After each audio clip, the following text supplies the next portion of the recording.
আসসালামু আলাইকুম। আমি হচ্ছে ভিকটিম যে লাল চাঁদ উর্ফে সোহাগ তার মেয়ে সোহানা। আসসালামু আলাইকুম।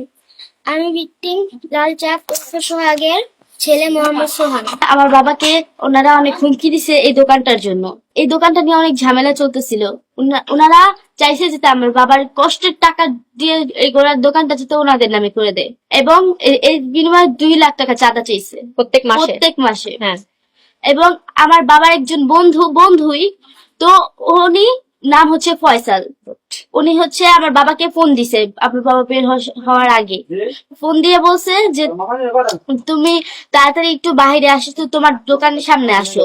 আমার বাবা বলছে যে ওরা যেহেতু আমার হুমকি দিছে, ওগুলোর সাথে তো অনেক মানুষ ছিল, তো আমি কিছু মানুষ নিয়ে যাই। ওই লোকটা বলছে না, কোনো মানুষ লাগবে না, তুমি একা আসো।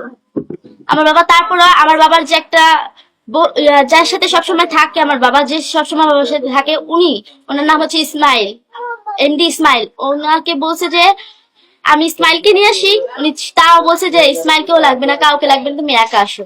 1 নাম্বার সাক্ষী উনি হচ্ছে আমার বাবার সাথে সবসময় থাকে। ওনাকে নিয়ে যেতে চাইছে, কিন্তু ওনারা নিয়ে যেতে দেয়নি। আর একটা পুরোটা পরিকল্পনা করে এরকম হত্যা করছে। আমরা আমার বাবার হত্যার বিচার চাই।